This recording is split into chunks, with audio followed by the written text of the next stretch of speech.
cheese.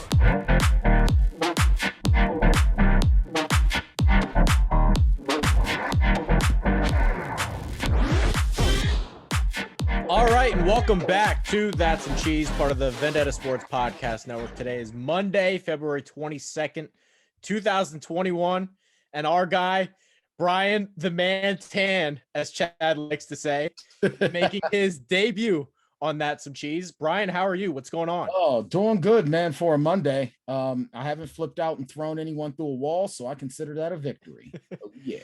Of course, you can find Bryan Tann, author, on Twitter, and he also, of course, is the host of Tanndemonium Sports Show along with Jackson Law. I know that's Chad's favorite show.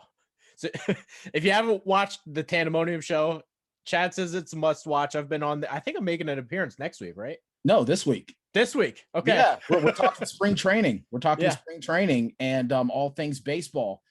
Yeah. Yeah, the Tanndemonium Sports Show, man, that's a good time, man. I'm pumped that I get to do it. I'm glad that it's gotten such positive reviews and stuff. You can check out the show's the exclusive Tanndemonium Sports Show Twitter feed, Tanndemonium VSN. No more Tanndemonium V. It's Tanndemonium VSM now. Yeah, so if you haven't done so already, make sure to follow Bryan and make sure to watch Tanndemonium Sports Show. It's 100% one of the best shows that we have. I know producer Alex is a fan of it as well. Producer Alex, how are you? What's going on? I'm good. I got a 7 a.m. workout today, and I'm feeling really good about myself. Wow. So, getting up early, getting the coffee flowing, get my bang energy in the afternoon. I'm feeling good. Okay. No free ads, Alex. I just finished my morning workout in the afternoon, and then I'm going to be doing my evening workout in about 4 hours. So it's like, no rest for the wicked. So I wanted to start out today with a little bit of a rant.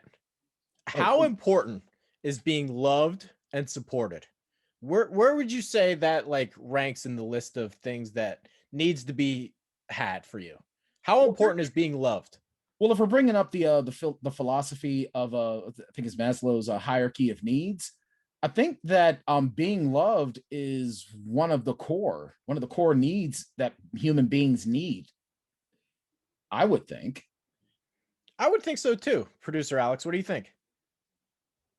Yeah, I think, and I know where you're going with this. So I think being loved is very, very important. I'll put that at, I guess you have to put that at number one on the list there, right? Yeah, I mean there's some folks that we see walking around in the world. It's like, mommy and daddy didn't love you enough. Right. John Rocker comes to mind. Additionally, would you say that maybe not being loved affects your job performance? It depends. I mean, I've worked at a ton of the places where I wasn't very well liked, and I would work harder just to spite my enemies. So sometimes not being loved is a very strong motivator to sort of, get something to win out of spite. I mean, my mother did it when she was in the hospital with COVID. The doctors and the nurses were treating her like trash. So her hatred for them forced her antibodies to work harder and bitch slap COVID out of her body. See, yeah, to me, I don't know. I guess I'll come out and say it. I don't always feel loved. I don't always feel appreciated. I don't always feel like my friends have my back. So to me, it does affect my job performance. There's a lot of days I can go out and I can work on the site 12 hours a day, and about the third, fourth day in a row, and I'm dealing with nonsense, or I don't feel like I'm being supported one way or another. I just kind of shut it down. I can't do anything that day. And I have another story. When I was in college, I just needed to get out of high school. Like I was sick and tired of the area. I just needed to get away. So the first 4 weeks when I showed up to campus, because I was a college wrestler, I kicked everyone's ass for 4 weeks. I was just on fire. I was ready to go. And then one day my college wrestling coach came up to me and said, there, Dalbert, we only recruited you because your dad's a highly rated coach, but you're pretty damn good. From that moment on, you didn't get the best tray anymore. That guy was gone. He just disappeared. I don't blame you. So you only brought me here because of who my dad is? F you, coach. That tray was gone. Pretty good. He disappeared. So the only thing I was concerned about, I liked going to the gym. I liked getting jacked, but the best Trey wrestler was gone. That guy was never to be found again.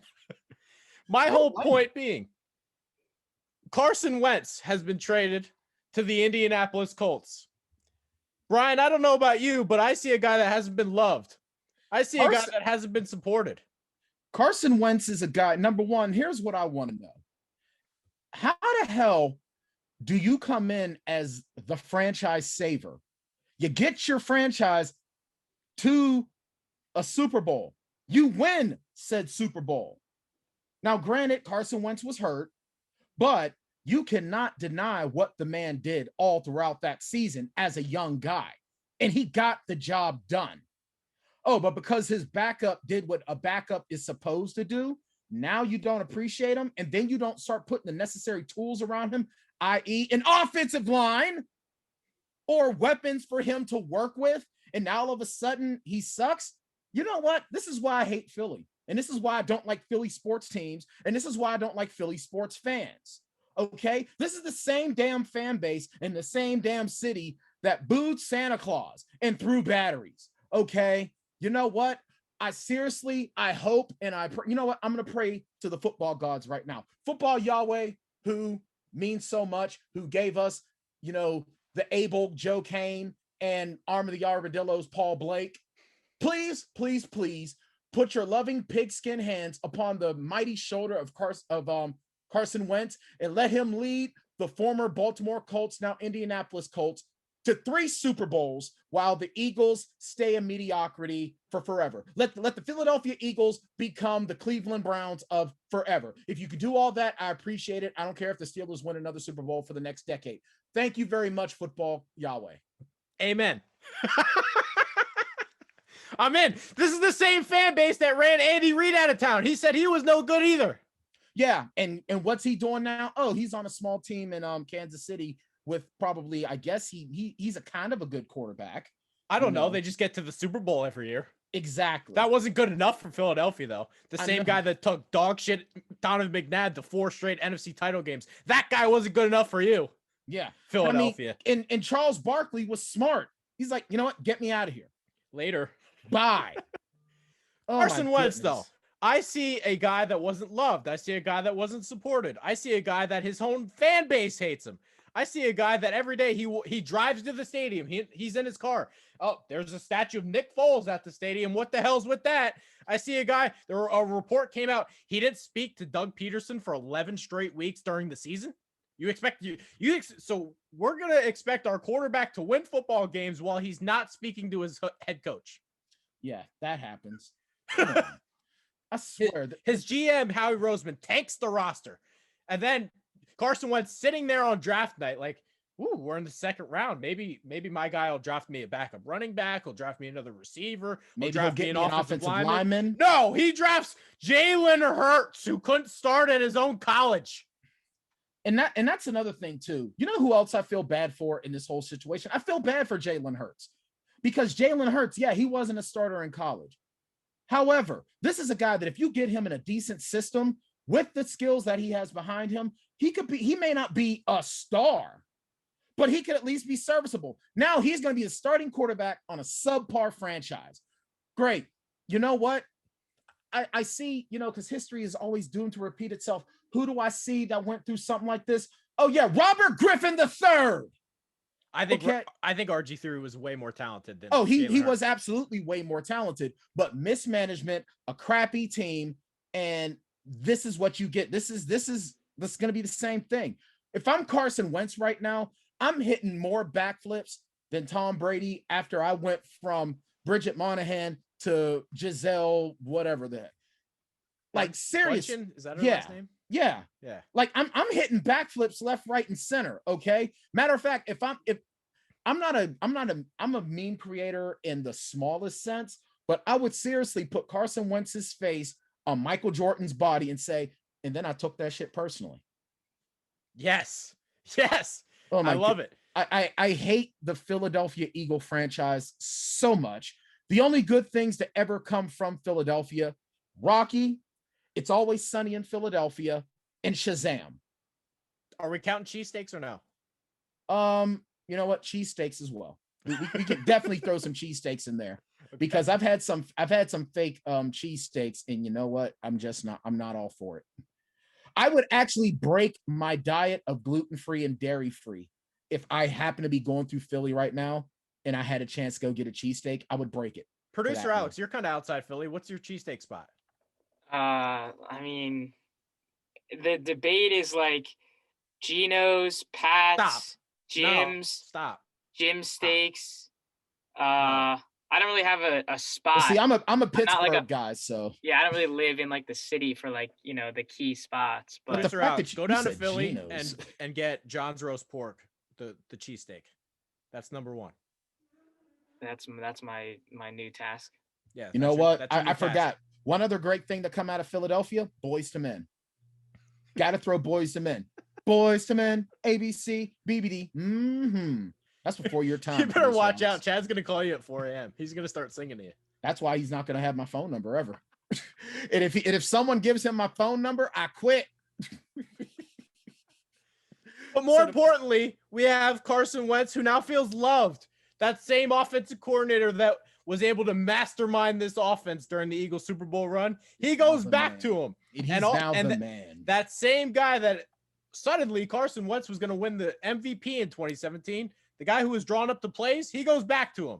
And he goes to a city where Carson Wentz he's from the Dakota. Imagine being Carson Wentz. He's from North Dakota. He goes to a city like Philadelphia, like, these people are lunatics. Why do they hate me? He can go back to the woods. He can go hunt and fish, play for the Colts in a dome with Frank Reich and all as well. That's right.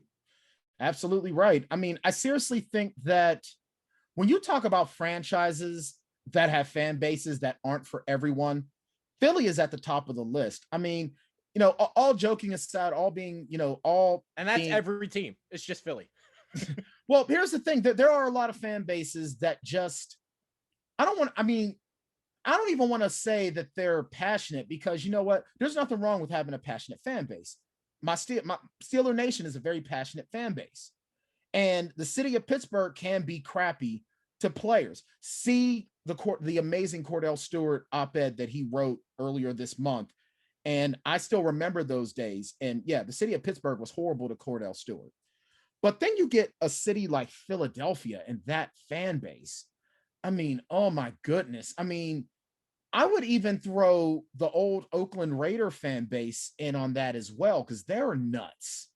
You know, I've been to 2 Eagles games. I have not gone out of there and not seen either like a fight or food being thrown on people. They're absolute lunatics. Because the Eagles fan base, they're a bunch of nuts. They're all insane. There's something in the water. I think the problem with Philly, they hate everybody. Yeah, they're mad because they're not New York City. They want to be the 6th borough. I think that's the issue with Philly. I don't get it. It's their whole fan base too. Like it didn't matter. Every fan base, every Philadelphia sports fan base is completely nuts. It didn't matter who their quarterback is. They always want the next guy. Right. Like they wanted Kevin Cobb. They wanted AJ Feely. They wanted Michael Vick wasn't good enough. Like Jeff Garcia, let's bring him in. Like Randall Cunningham wasn't good enough for these people. And of all these guys that you just named, I'm sorry, Randall Cunningham is the better quarterback of all of them.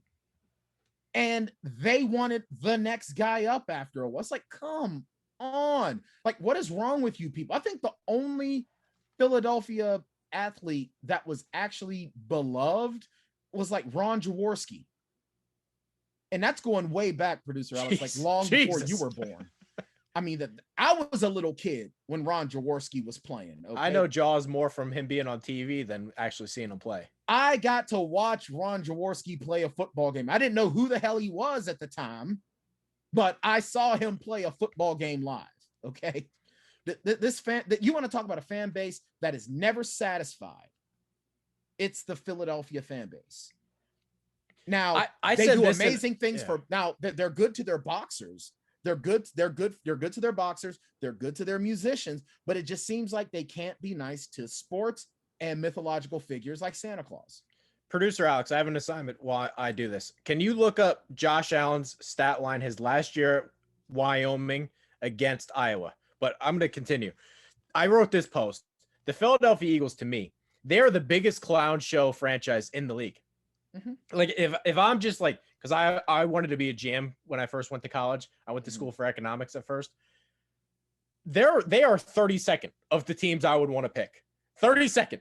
I think they might be the worst roster in the league. Carson Wentz was the most hit, sacked, and hurried quarterback this year and only started like 11 games.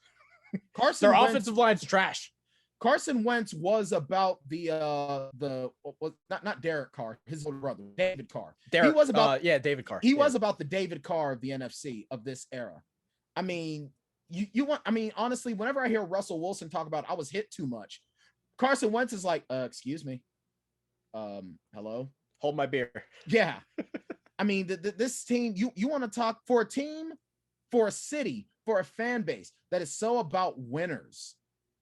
How can the GM really just if I'm the GM of the Philadelphia Eagles, if I'm the head coach, well, granted, the head coach got fired. Peterson got fired. Good for him.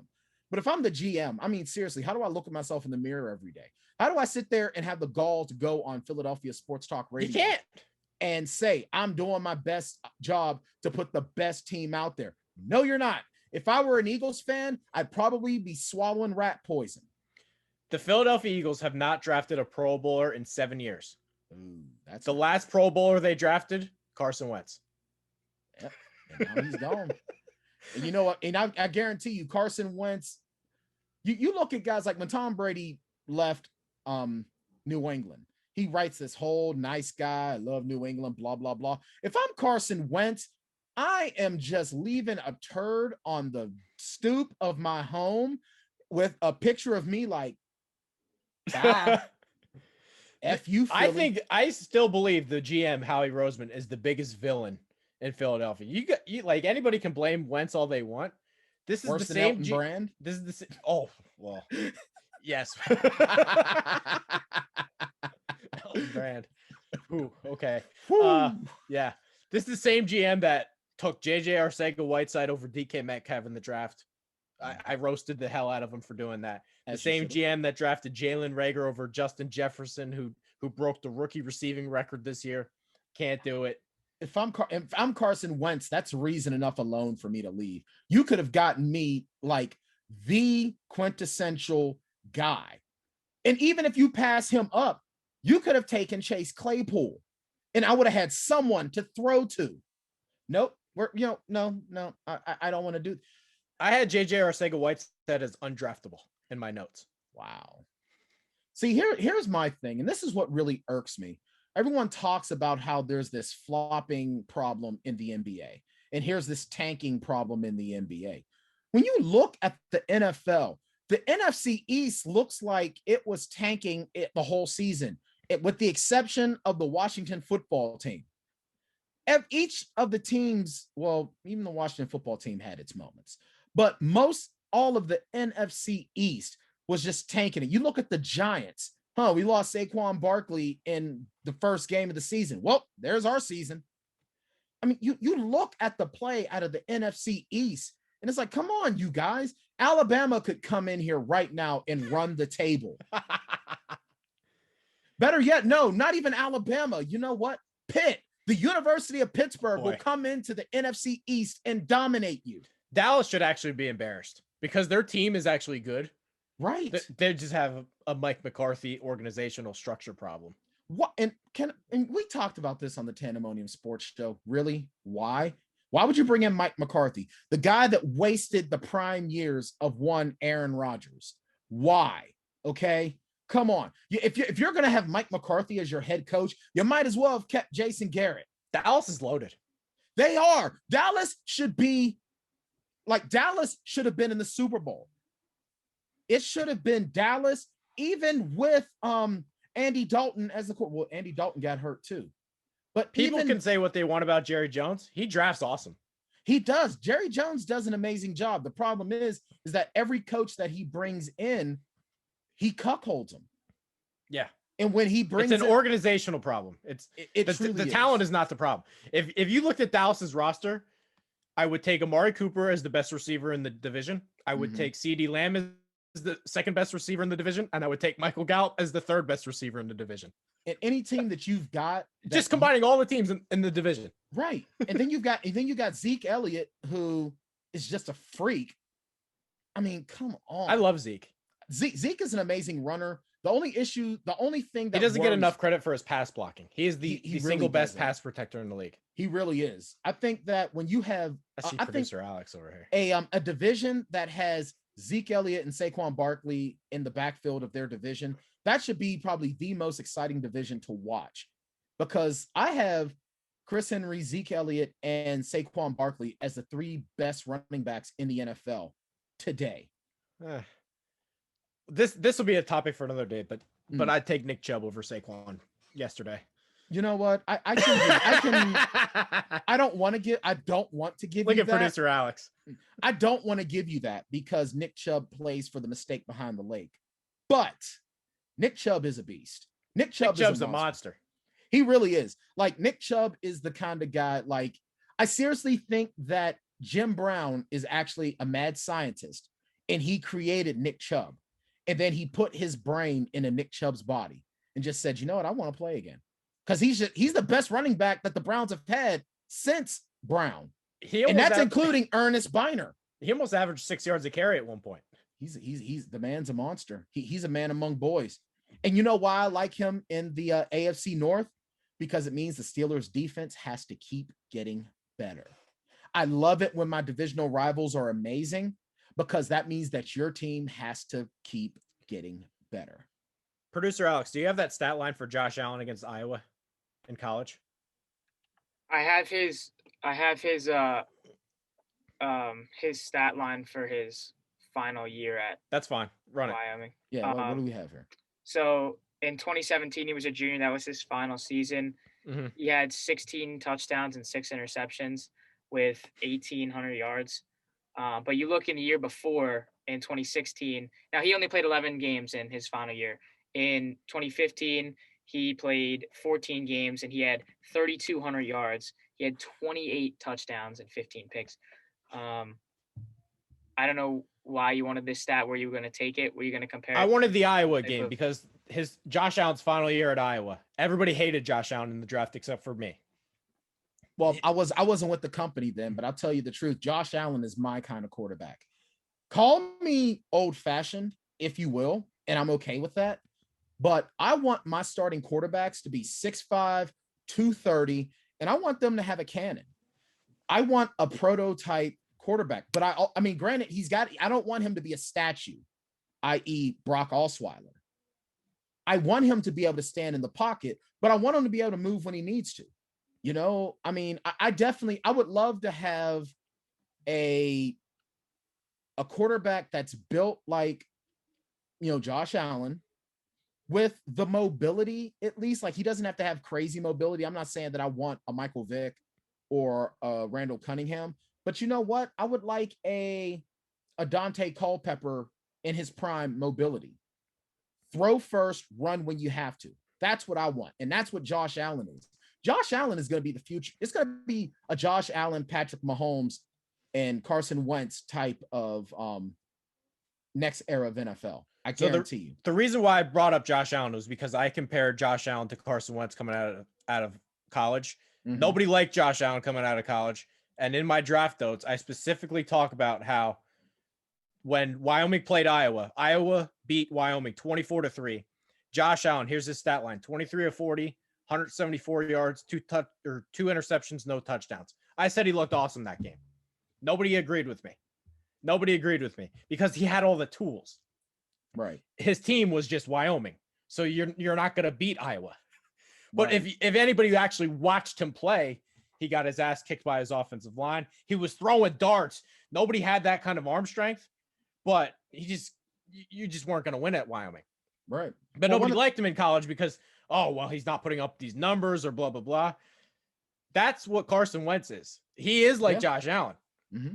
He's a lot like Josh Allen. Carson Wentz went to North Dakota State, and the second I saw him, I'm like, who's that guy? Well, the one thing, Trey, that I think a lot of people in this business are doing now, and you've done this for a while now. You're getting a lot of people that don't watch the games. They watch highlights or they look at stat sheets. And when they don't see the stats in front of them, oh, this guy sucks. This guy sucks. He's overrated. He's overrated. They're not watching the tools that the guy used. Like, see me, I've followed football all of my life. Okay. I wasn't that good at it when I played in high school because I didn't have that killer instinct. I didn't start getting a killer instinct until I got older. By then, I was done with football. I played a season of semi-pro football. So I like to consider myself a defensive line aficionado, and I like to consider myself a student of football. Do I watch as much football as I used to? Absolutely not. However, I will call out a lot of the so-called analysts out there because all they do, you cannot get anything from a stat line. You get the superficial surface. Now, if you watch a game, you watch the highlights, you watch the tape, that tells you what you need to know. You need to know, number one, is this quarterback running for his life at all the time? Does this quarterback have a good 5 to 6 seconds to throw the ball? How quick is his release? You know what I mean? How often, like, what's his check down? How does he do his check down? How does he look at his primary, his secondary, his tertiary, his check down guys? What is his vision like? These are things you cannot find on a stat sheet. That's why you have to watch a game. And anyone, and I mean anyone, I don't care who you are. I don't care if you're a Mel Kiper Jr. or if you're Colin Coward. Okay. If you don't watch and know what you're watching for, you're a hack, i.e., you're Jason Whitlock. I sent 2 links to Alex, and it goes back to when Josh Allen was in college. NFL.com, Josh Allen struggles in season debut. And all my scouting notes in there say, well, he's got the best arm strength I've ever seen. He's more mobile than I thought he was. He's making the right decisions. He's throwing guys deep, and he doesn't have a chance. Yeah. But the thing is, the reason why I say Josh Allen and Patrick Mahomes are the future of that position. Look at what Patrick Mahomes did with a foot that's turf toe is so bad that it's going to require surgery. And 2 backup tackles. And you look what that man did. He was still, if these guys, if cats are making catches when he's putting the ball on them, when he's running for his life, that score is a lot closer. Producer Alex, what are the 2 links I sent you? Yeah, I want to jump in here because you were just talking about the NFL.com article where they were saying we're panicking over the season over. I want to highlight a quote that you wrote in here. It's at the top of one of the paragraphs. It literally says, quote from you, Trey, let's not panic over a season opener, end quote there. So like, yeah, I mean, you hit it on the nail there. So, and that's this 2020-2021 season opener. Why people are panicking when no one had training camp? No one, nada, zip, zero, because there's some weird thing with numbers in it that's killing people at an alarming rate. I just have news for everyone. For those that think Carson Wentz is going to be bad this year, you better jump on the other side. Yeah. I'm just telling everyone that right now, because those people that, oh, well, Carson Wentz was broken, or Carson Wentz struggled, or Carson Wentz did this. Those are the same people that don't understand what it's not like to be loved, or they don't understand what it's not like to be supported, and they don't understand what it's like to go through struggles, or don't understand what it's like to not be believed in. Right. So all those people, what Josh Allen did for Buffalo this year, if Josh Allen was drafted by the Jets, he'd stink. It's just a fact. And I would be wrong today if Josh Allen was drafted by the Jets. I would be wrong. Just like I am right now about Sam Darnold, because I like Sam Darnold too, but right now I'm wrong because he got drafted by the Jets. I still wish the Steelers would have picked him up. And so I still wish the Steelers would have made a trade offer to get him in. I mean, I'm feeling cautiously optimistic about Dwayne Haskins. I know we're going to disagree on that a little bit. I don't necessarily disagree. I think he has talent. I just don't think he has the eye of the tiger. Somebody needs to get a hold of him. I agree. I agree with you on that 100%. But I'm going into this season cautiously optimistic. However, the one thing about the quarterback position that folks need to understand too, it's the most important position on the team. And that comes with a lot of neediness. Like, quarterbacks are a breed where they're needy. They need to know they're being supported. They need to know that they are the leader of the franchise. If they are not giving that assurance, they're not going to be as good. If you look at Tom Brady, you really think that he would have signed with Tampa Bay if Bruce Arians would have said, well, listen, yeah, you're the quarterback or whatever, but this all goes through me? No. Bruce Arians does the opposite. He does nothing. Why do you think that Ben Roethlisberger loved Bruce Arians so much? Why do you think Bruce Arians was forced to retire from Pittsburgh? Because that's the way he was as the offensive coordinator. No quarterback wants to come into a situation where they're not the man. All right. And when Bruce Arians said this year, Byron Leftwich calls the plays. Don't talk to me about it. Exactly. And what was Byron Leftwich? He was only one of the best quarterbacks to come out of he went to Marshall. He was one of the best quarterbacks to come out of Marshall, and he was amazing for the Jags.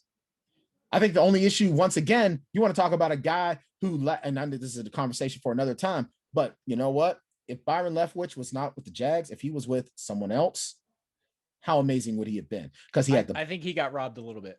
He absolutely did. But it is what it is. Carson Wentz is going to be a friggin' beast. I'll go on record by saying he's going to be a beast this year. And you know who's really celebrating right now? T.Y. Hilton. T.Y. Hilton is pumped right now. Let's also remember back in 2017 when Carson Wentz had that MVP season that was robbed. Who was there to help him get that MVP season? Mr. Frank Reich. And who is in Indianapolis right now? So he's going back to, you want to talk about being loved again. He's going back to someone who is sitting here that loved him in 2017. What did I say? I think it was a couple weeks ago on this show, Trey, when I said, is Frank sitting there in Indianapolis with open arms, sitting there saying, come on, come back. We'll do it again. So if anyone wants to say Carson Wentz had all these problems, they're going to be fixed because he is capable of doing so because he showed that in 2017. That's what I need, producer Alex. I just need a girl to open her arms to me and say, I love you back, Trey. That's what I need. We're finding out a lot about each other on this episode. Real quick before we take a break, where would you put Indianapolis among Super Bowl contenders? Maybe in the AFC. Oh my God, they're easily within the top five. They're top five easily. They're easily top five. Kansas City, Buffalo, and Indy to me. I was just gonna say, can we say that for the AFC? Yeah. Absolutely. I think and right behind Indy, I think if they can catch lightning in a bottle, if they can do good in free agency and drafting, I'll put the Browns at number 4. And Steelers at 5? No, I don't think so. Not yet. The Steelers are I'd probably put the Steelers at about 9 right now. I have to put my Steelers at 9, and I hate to do it. The problem is it's the uncertainty about the quarterback position right now. If Ben Roethlisberger comes back, no. This one's too early to say, but Miami has a lot of money and a lot of draft equity. And a certain guy and a certain somebody was in Miami over the weekend. Mr. Deshaun Aloysius Watson. Could be another game changer. Miami's the dark horse. They got a lot of work to do, but they have the equity to do it. Oh yeah, absolutely. I seriously, if I'm the GM of the Miami Dolphins, if I have that job, I trade away Tua, I trade away one of my first rounders, and I do a conditional second round pick. I absolutely love Tua, but I would do it too. Yeah, and honestly, if you're the Houston Texans and you don't take that trade of a first rounder, Tua, and a second round conditional pick, you shouldn't even be in the league anymore. Like seriously, you should not be in the league anymore. Let's take a break here. Make sure to follow Bryan Tann author on Twitter. His VSM, what is it? Tanndemonium VSM. Tanndemonium VSM. Myself, Trey Daubert, producer all day, JK Dobbins in the booth. What do we got for the socials again? That's some cheese minus the E for Twitter and _ that's some cheese for the Instagram. Let's take a quick break and we'll be right back. Hey, you. Yeah, you. In case you hadn't heard, your favorite Renegade Sports Media Group has its own Patreon. Go to patreon.com/Vendetta Sports Media to support our efforts to continuously bring you sports, gaming, and other media coverage as only we can. We've got 4 different membership tiers. For $3 a month, we'll give you a simple thank you on our Patreon site. For $6 a month, you get a thank you And you get to become a recruit in Jackson Law's Vendetta University Gaming Series. For $10 a month, you get everything from the previous tiers, a special thank you at the end of our videos, free access to our upcoming Discord chat, and a free koozie after 4 months. And then the big dog, $50 a month, gets you everything from the previous tiers, as well as opportunities for Fantasy League invites, stream gaming, possible invites to mock NFL and NBA draft sessions, a once-a-month Google Hangout, and after 4 months, a free t-shirt. Yeah! Go to patreon.com/Vendetta Sports Media and help us to improve our pledge to bring you the best sports, gaming, and other media coverage. All right, welcome back. And of course, we have our guy, Bryan Tann. Episode 99 is Bryan Tann. Hey, that's a pretty awesome episode. Yeah, next week we got 100. So I don't know who the guest is Woo, for that. Congratulations. We'll see. I don't have any real plans for that, but I got to start numbering the Tanndemonium Sports Show episodes, because at first I was going by dates, and it's like I don't like doing that because, you know, we pre-record right now, so I don't want to do that. And then it's like, but now I got to go back and count episodes. I don't want to do that, but I'm probably gonna. I'm gonna eventually. Some of mine are even lost too, because we had an old SoundCloud account. And I'm like, well, this is like episode 30 something going on. Let's just guesstimate. Yep. I love it. One of the things I want to talk about, it's an update with the show. I don't know what we're going to do here, Alex, because I kind of need you to jump in because you're running the account. Trey Dalbert's on TikTok. What? And the show's on TikTok. What? So, Alex, you can weigh in. I don't want nothing to do with this account. He's running it. My name's attached. So just give the people an insight of what we're going to do here, Alex. Yeah, so TikTok, a lot of people know how easy it is to get your content out there on TikTok by just simply putting a boatload of hashtags. And the main ones that you have to put on each TikTok is FYP, which stands for For You page. And then you can do For You. Then you can actually do For You page, because that's literally like sending your video out wherever. There's people that could be seeing that in Florida right now. So it's just an easier way to get more views, more stuff out there. I put out a video from the Max football clip from last week's episode, and in like 2 days it was over 500 plays on TikTok. Hey, can you send me those hashtags? Because I actually have a TikTok for my writing. And Yeah. you know, I don't post on there all the time. You know, I post at least like once a week, once every other week, because I don't really have anything to really go about. And I only have 2 of my books out right now. You know, when I have all 5 of my books out, then I can do a post a day and I don't feel like I'm spamming people. Yeah, and it's not, TikTok's also really like, I don't really think too much into it about followers. Like, it's not like an Instagram account, it's not like a Twitter account where you really have to care about followers. It's more about those plays, because you can really see how many people are looking at that, how many people actually were seeing your video. So we're going to try to do some different content on there. I know the Twitter and the Instagram are mainly for like clips and of the episodes, and we're going to be posting those on the TikTok as well, but some just other exclusive content that you're not really going to see on the Twitter, and can appeal to a lot more people on the TikTok. Now, here's the question. Does Dance Minor Trey come back? Totally. Because I'm one class short of a dance minor for college. So do I need to start dancing? Like, is that a thing? I don't know. I wouldn't say yet, because like, you know, you can get. I can bust viral out some on ballet. TikTok. I can do it. You can get viral on TikTok for that. We got to get Trey a cardboard box, and we can have Breaking 3 electric Trey Galoo. And the cool part about it too is like, I have your email on there, and I have Vendetta's site attached to it. So when people see something that they like and you see how many plays they're getting, they're going to view the profile. And then the link's right there. They click the link. It's just, it all is leading to eventually more views, getting content out faster, and reaching a lot more people. Yeah, so that's the update with the show. Nice. Are we putting all the clips on there too? Yeah, I don't know if I want to do all of them, but definitely some of the key ones that from each show are really cool. Like the Max football one was just a great one. And a lot of people know the Max football game, so it was appealing to them. But the Twitter and the Instagram have all the clips, and we're probably just going to be doing a couple clips on the TikTok from each episode, and then some other content. Yeah, so producer Alex is going to be running that account. So for those who watch the show, follow us on TikTok. The clips will be on there. Some other stuff. I don't know. But that's the update with the show. It's simply just Trey Dalbert is the TikTok. So all right. You can check that out. Dig it. All right, next topic here. And I wanted to dive into this because last week I talked to Jackson about the Max football game. Good transition. This week, there's a little bit more of an update. I reached out to Axis Football. Based on whose suggestion? Based on your suggestion, which Thank is you. why you're part of the reason why you're here. I wanted to get you on anyway, but Dig it. I wanted to talk about this. So I reached out to Axis Football. I emailed them. I said, hey, here's all the things that I offered Max Football. Let's see if we can work out a deal. And their response was, well, 4,000 views on Jackson's video doesn't seem like a lot.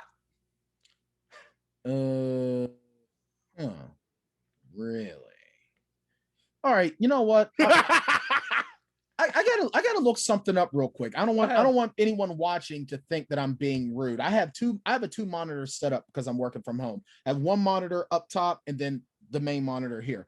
I'm gonna look something up real quick. I'm going on the tube. We really need to dive into this because I don't quite understand what these companies are doing.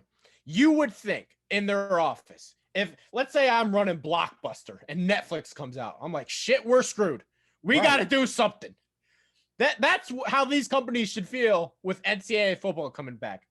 We are screwed. What are we going to do to survive? There are two types of people. We can either roll over and play dead, or we can crawl and at least make sure we stay in business. Agreed. Partnering with us or anybody. It doesn't doing any sort of partnering. Doing something. Yes. Doing something. You got to do something to set yourself apart. You have to. I'm on here now. Let me see. We got 1, 2, 3, 4, 5, 6. Jackson's Welcome to Vendetta U video from 4 months ago is among the first 10 maximum football videos you get when you go on YouTube and put in maximum football 2020.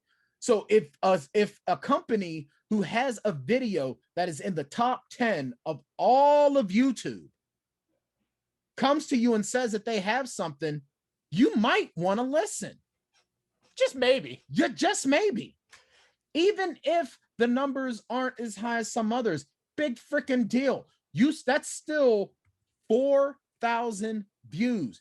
Top 10. Breaking into the top 10 when you put in a search on YouTube is not easy to do. And it was number 1 when it first came out. Yeah, when it first came out. Yeah, when it first came out, for you, producer Alex, in case you didn't know, that's how I got here.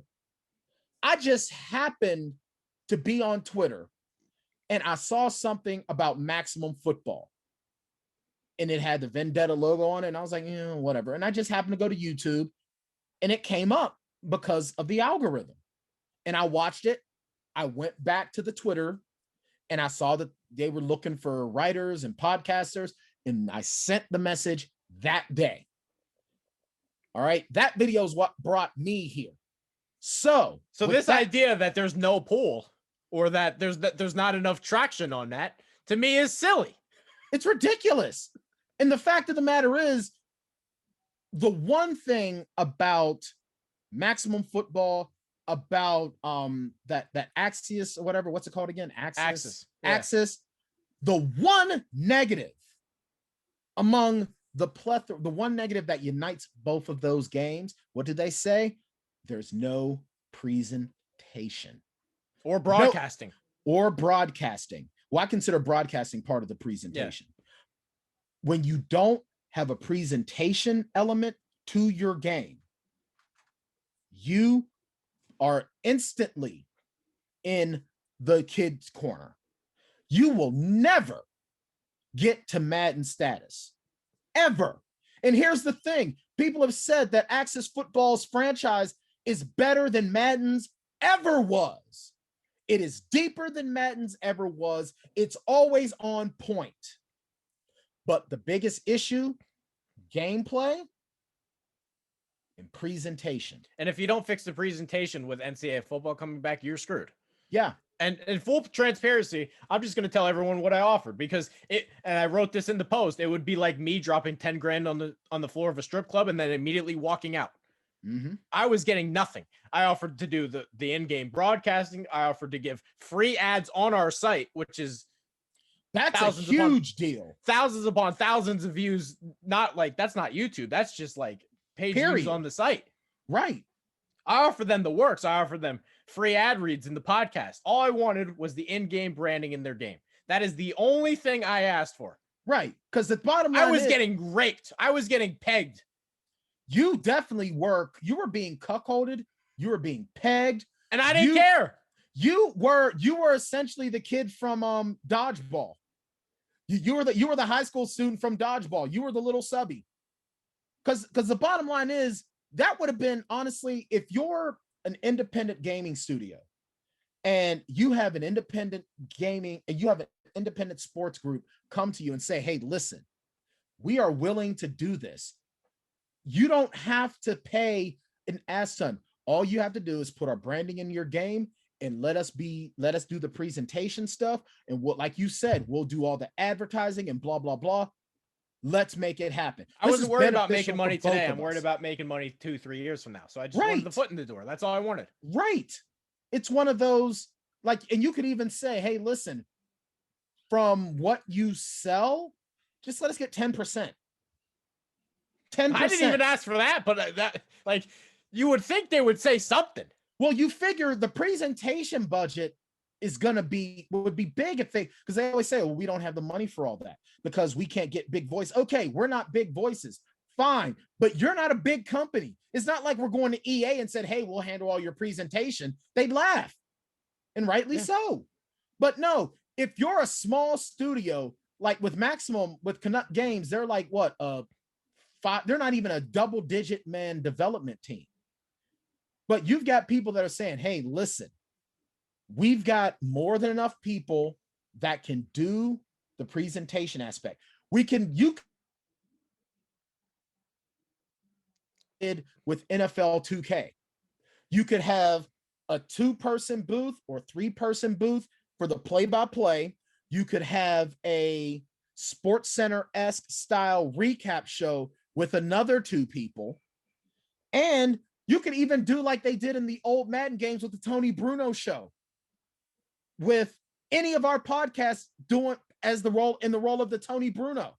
And that stuff alone would make people buy the game over EA. Yes.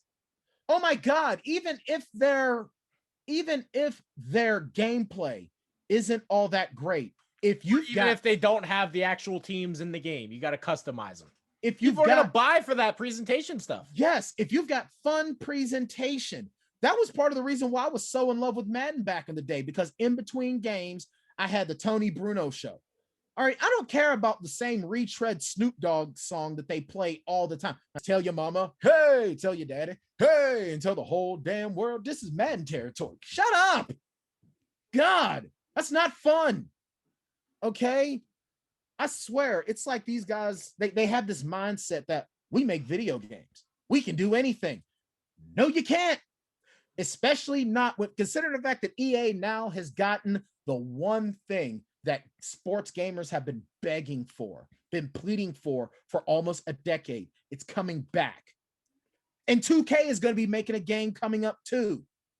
You need to stay relevant. You need to start thinking outside of the box.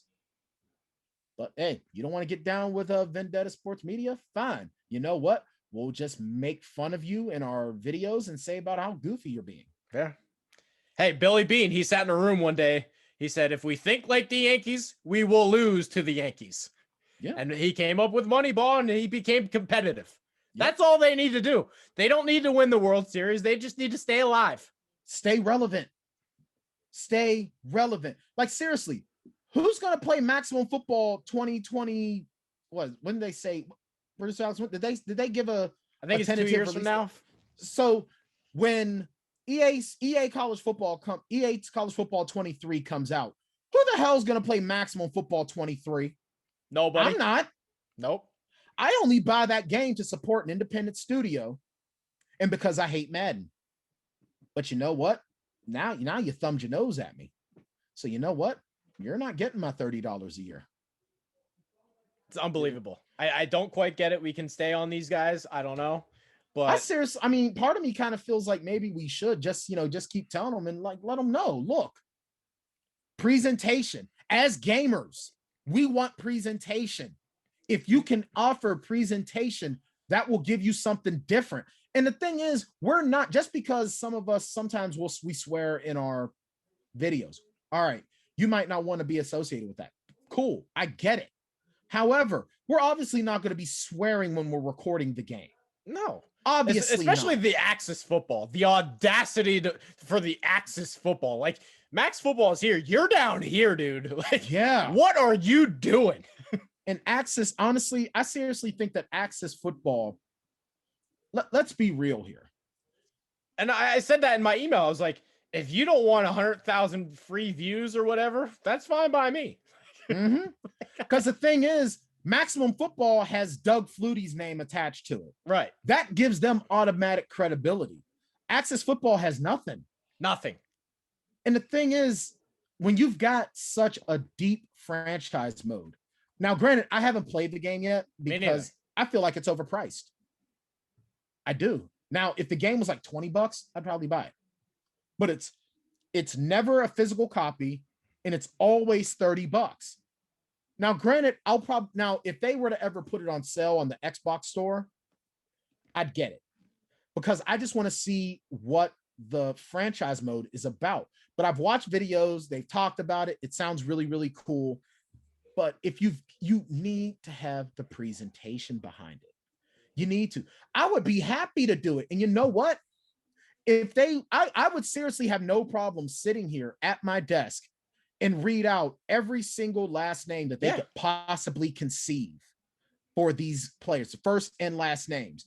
And we could make up storylines for these particular teams and blah, blah, blah. Like, so many things that could be done. And as a matter of fact, if they even came back and said, hey, listen, we want to put this in the game for, like, if someone plays the franchise to like year like 20 something. I made them demos. I sent them demos of highlights and stuff, and they just didn't even bother responding.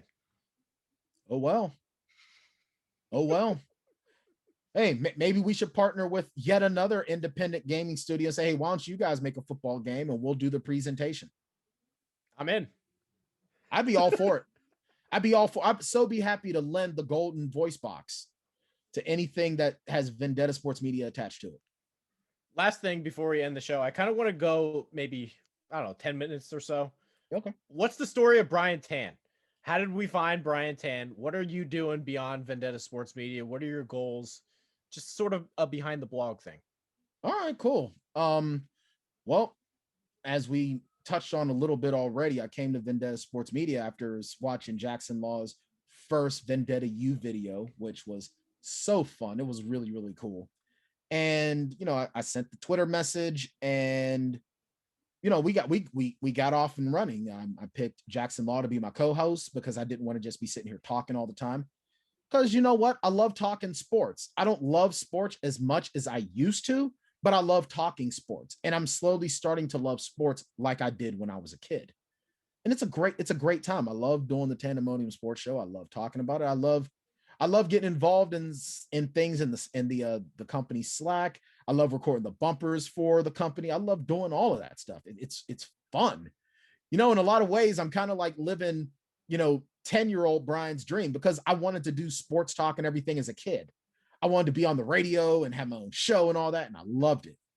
I'm also audiobook narrator. I record my own audiobooks, which I actually look at it more than narration. It's voice acting, because each and every character gets their own dialect, their own speaking patterns. I don't just read in my own voice for different characters. I'm also a published author. I've had as many as 5 books on the market at one time. I had to switch publishers. So now I'm with a group called Random Evolved Media, and my books are slowly coming up, 2 releases a year. 2020, my sci-fi Afrofuturism novel, Invincible Heart, which is a spinoff of my writing partner Kendra Souter's series, The Permutation Archives, which is an awesome read. It's actually described as the X-Men meets the Hunger Games. And my series is the direct spinoff. So now it's Wolverine going after the Katniss character, if you will. And you know, it's a it's a fun read. And the second book that came out in 2020, it came out right around Christmas time, is my urban fantasy novel, Vampires, called The Enforcer. And I love that book because it takes place in my hometown, the city of Pittsburgh, and I blow up the top 2 stories of the PBG building, the big glass castle that you see in the Pittsburgh cityscape. And this year I'm going to have another 2 releases. The sequel to both of those books are going to be coming out this year. So that's one of the things that I do other than Vendetta Sports Media. I also do a film review podcast with my good friend, fellow author and musician, Shane Wilson, called the Plotaholics podcast, where we talk about movies. We break things down from an author's perspective. We talk all kinds, and we have all kinds of extra stuff going on with that as well. Our episode that we just put out yesterday, Sunday, the 21st, we talked about the film Blood In, Blood Out. If you've never seen that movie, you need to watch it because that movie is awesome. So yeah, Bryan's the perfect example, and I hope all of the people here just start to do this. Like, throw as many darts as you can. There's not enough things that you can be involved in. There's some people that all their eggs are just in one basket, and if they're not the next Joe Buck, they consider themselves a failure or something. Bryan writes books. Bryan does voiceovers. Bryan does this show. He does that show. So I hope all of the people that are listening and watching this, they take more advice from Bryan and throw your eggs in more than one basket, please. And I'm going for my master's degree. On top of all that, and I'm looking to get my master's degree because, yeah, you can't put all your eggs in one basket. When you put all your eggs, I put all of my eggs in one basket when I was a kid. Okay, when I was early on in high school, I was going to play football, and I was doing music. And then I was just doing music, and nobody could tell me different, that I wasn't going to get into music. What happened? I didn't get into music. So at 25, I went back to school to get my associate's degree because I had zero education and I was going nowhere in life. And then at like 31, I realized I need to go back and get I need to finish my undergrad and get my bachelor's because I'm going nowhere. Now here I am at 40, almost 42 years old. And it's like, you know what? I need to get my master's degree to make sure, number one, that I always have something to offer. And as Vendetta blows up, I will use that master's degree to help this company. You know, and you always want to put your eggs in multiple baskets, do multiple things. If you like music, you know what? Moonlight in music at the same time, do whatever. You don't have to just keep yourself focused on one single solitary thing. In this social media age, in this internet age, as it is right now, guess what? You can do a little bit of everything if you want to do it because you never know what's going to stick. You never know what's going to happen. And if you limit yourself, you're going to be limited. And you will have no one to blame but yourself. Last year, my New Year's resolution was to read more. Mm-hmm. I read like 100 pages of The Godfather and I couldn't finish it because my reading comprehension is terrible. I'm going to start with your books. Audiobooks are amazing things. Like, I'm going to start with your books. I'm going to try to get back into it. Awesome. Hey, I appreciate it. Let me know. Hey, let me know what you think. And make sure, and this is something else too that I want to tell folks. Independence, whether we're independent writers like myself, independent shows like this, independent companies like Vendetta Sports Media, independent musicians, independent filmmakers.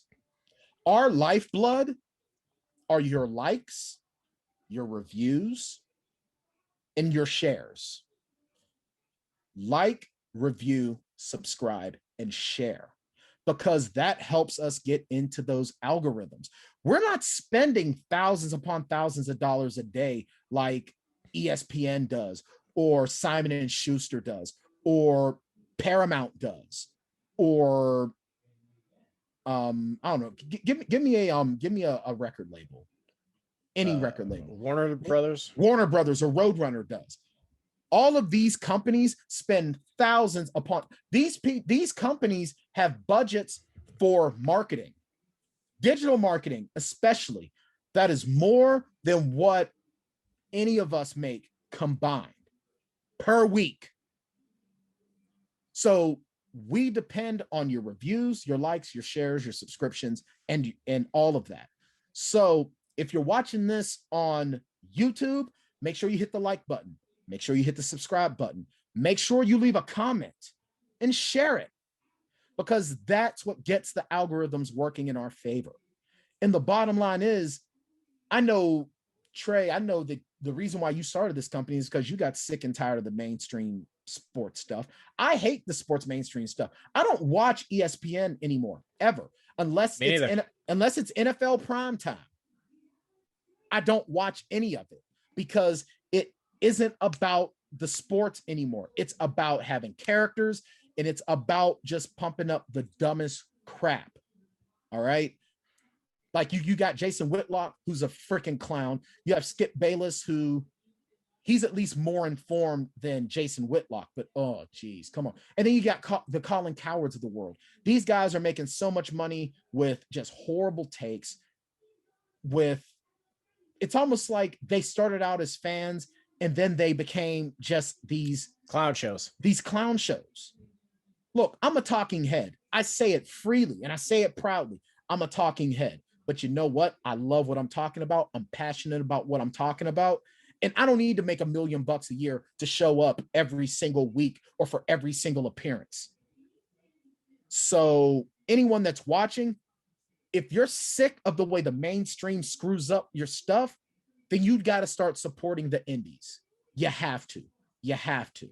And if you're watching this and you're involved with Vendetta Sports Media and you're not willing to put in the time, energy, or effort to get the job done, then you seriously need to reevaluate why you're wasting your time and our time. Because Amen. At the end of the day, we're going to do what we do with or without you. It's just a matter of, do you want to be in on the ground floor and work towards something, or do you want to just waste time? Because if you're just going to waste time, I know I ain't got time for you. Trey got more time for you than I do because it's Trey's company. Me, I want nothing to do with you. Do you think that I would have had Emma and Andrew on the Tanndemonium Sports Show last week if they were a waste of space? Absolutely not. I had them both on there for their takes on the NHL. Amen. I'm starting to become more of a hockey guy too. I'm getting into it. I love it. I play NHL 20 every day. Does that count? Actually, producer Alex, can we we need to get like a GIF guy, because this is my fantasy hockey team this week. Like the Undertaker GIF. We need to make that. We're back in it, baby. We're alive. See, I don't play. I'm not a fantasy sports guy because I love it. It's the best. It's just, because I'm not a gambler. I'm not a gambler. Like, we need to get you gambling. No, because here's the thing. I went to the Rivers Casino here on the North Shore of Pittsburgh. I went there to one day and I took $100 out of the ATM and I went to start playing blackjack because it's like, I do pretty good. That was your first mistake. I went and I was just like, well, this isn't fun. Because I don't know how to play poker. I don't know poker. Poker doesn't make sense. Poker is foreign to me. So then I go to the video slots and it's like, this isn't fun. So then I just decided, screw it. I went upstairs and I went to the damn buffet and I said, well, this is cool. we need to get you gambling, not blackjack or the slots. That's nonsense. All right. So for someone who doesn't like gambling, what should I gamble? What game should I play? I think fantasy is the way to get in, because you can get in trouble with all the prop bets. Then you're betting on tip-offs and nonsense like that, just pissing yourself off. I like fantasy.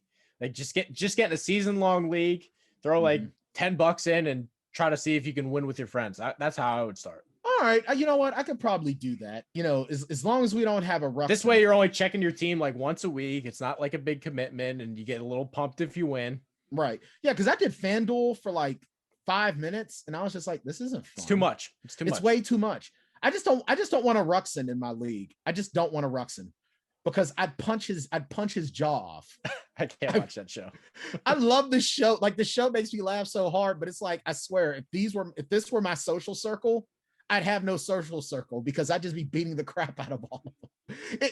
You know what the league is to me? The league is It's Always Sunny in Philadelphia, but with fantasy football. That is that show. I can see that. I like It's Always Sunny a little bit more. I do too. I won't lie. That's the only other. So when I said earlier about the only good things that come out of Philadelphia, cheesesteaks, It's Always Sunny, Boys to Men, Shazam, and Rocky. Done. Nothing. I like it. I like it. Closing thoughts, producer Alex. I know you wanted to talk a little bit about your graduation, or I kind of wanted to talk about it. Oh, yeah. This guy's got to go to a drive-in movie theater to graduate. Oh, you know what? Yeah. I didn't even walk for my graduation. Me neither. I didn't walk for any of them. Only one I walked for was my high school graduation. That's because my mother told me if I didn't, she would kill me. No, castrate. I know it had a hard sound. Lorena Bobbitt, done. Yeah, done. But no, for my undergrads, nope.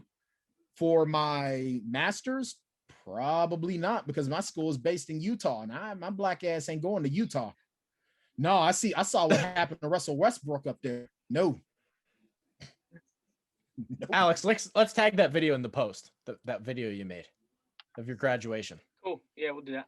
Wow, that's crazy. So you just graduated college now? In May, I will be done. In May. So, Gotcha. Yeah. And what's your major? I'm a communications major, concentrating in sports broadcasting.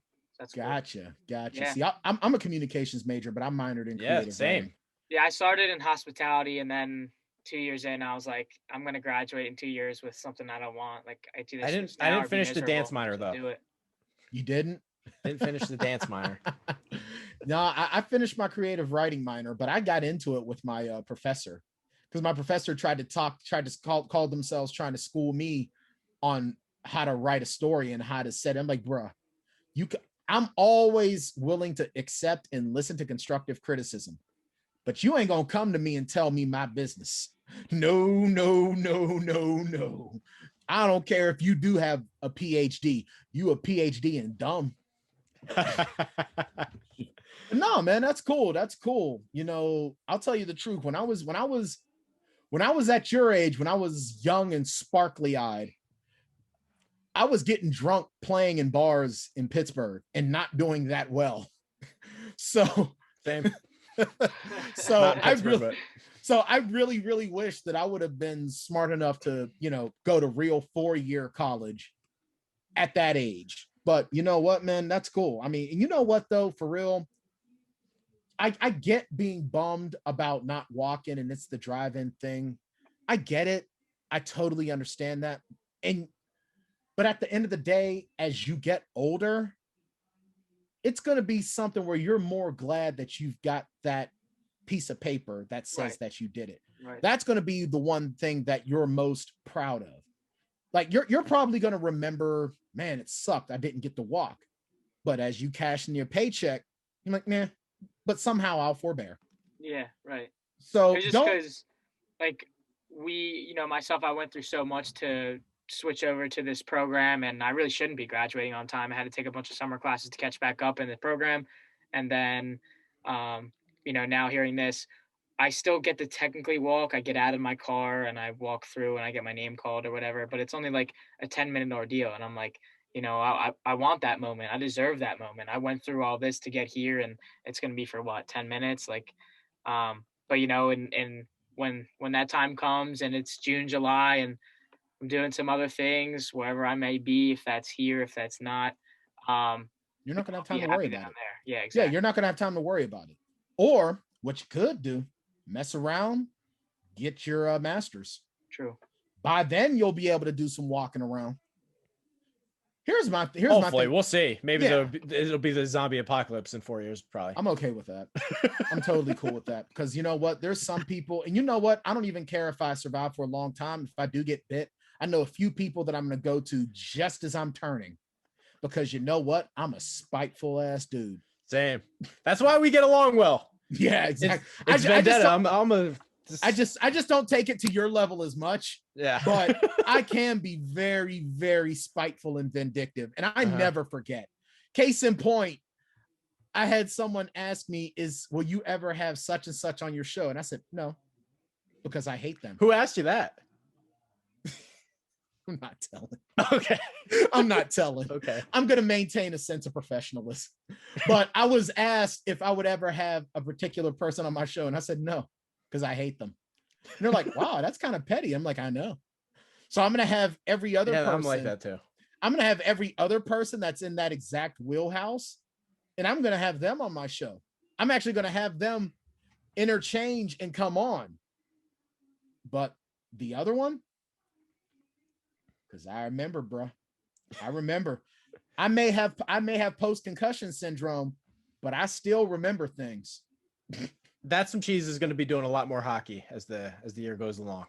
Yeah, that's for damn sure. Same with the Tanndemonium Sports Show. I was a little bit bummed after that show dropped to find out that Willie O'Ree's retirement ceremony has actually been pushed to next year.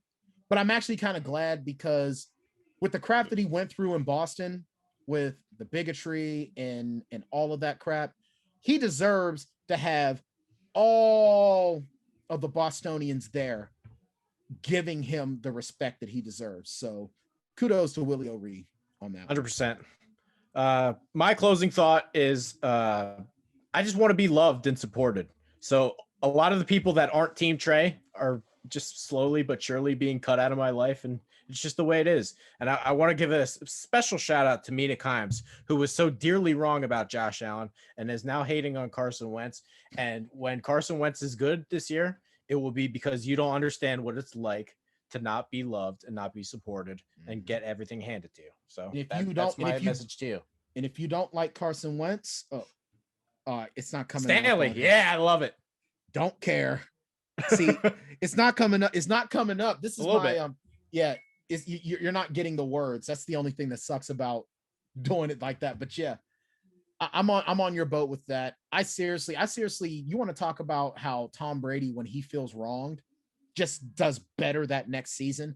I have a feeling that's going to be Carson Wentz. I seriously have a feeling that Carson Wentz is going to be setting some records, and he's going to solidify his legacy in Indianapolis for sure. Producer Alex, do you have any other closing thoughts? Brian, closing thoughts? You know what? I just, thanks for inviting me on. Really a good time. Make sure you guys subscribe to the Vendetta Sports Media YouTube channel. Hit the little subscribe button. Make sure you hit the bell so you get notified whenever we put up new content, because we're getting new content coming out constantly. And go to vendettasportsmedia.com, because we always have articles going up. Some people's better than others. And make sure you go to patreon.com/Vendetta Sports Media. Support your company, man. Support us so that we can make sure that we are able to put forth the best content, sports, gaming, film, all of that crap. Brian's over here, does all that stuff for me on my own show. Yeah, I'm a company man. See, this is what I'm talking about. We need more people who are Team Trey. Brian's Team Trey. Alex is Team Trey. I love Chad is definitely Team Trey. Jackson is definitely Team Trey. Oh, he is such a good dude. He really is. Shout out to Jackson. Shout out to Jackson Law. And I'll tell you the truth, and I love this company. I wouldn't still be here if I didn't, because there's a lot of other things I could be doing with my Tuesday night, but I choose to do the show because I love this company, and I cannot wait until, and I sort of announced it a little bit last week during the Tanndemonium Sports Show. Wait till we start going live. Oh, it's going to be insane. Hopefully by summer we can get that done. It's going to be awesome. Can't wait. Producer Alex, what do you got? Anything else? Train's leaving. The train is leaving. Hop on. Train's leaving. We're out. We're out. We're going. We're going somewhere. Get on. Don't miss out. I'm keeping this guy with me. That's all I know. That's right. I know I'm keeping Bridget. Keeping Bridget for sure. All right, that's going to do it. Make sure to like, subscribe on YouTube. Make sure to follow Bryan Tann, author, on Twitter. The Tanndemonium VSM. Yeah. On Twitter, myself, Trey Daubert, all day. AJ. I want to say Dobbins so bad. I want to call him Dobbins so bad. In the producer booth. Really grinds my gears? That's some cheese America. minus the E for Twitter. Fuck you. And _ that's some cheese for the Instagram. Thank you guys for watching, and we'll see you next time.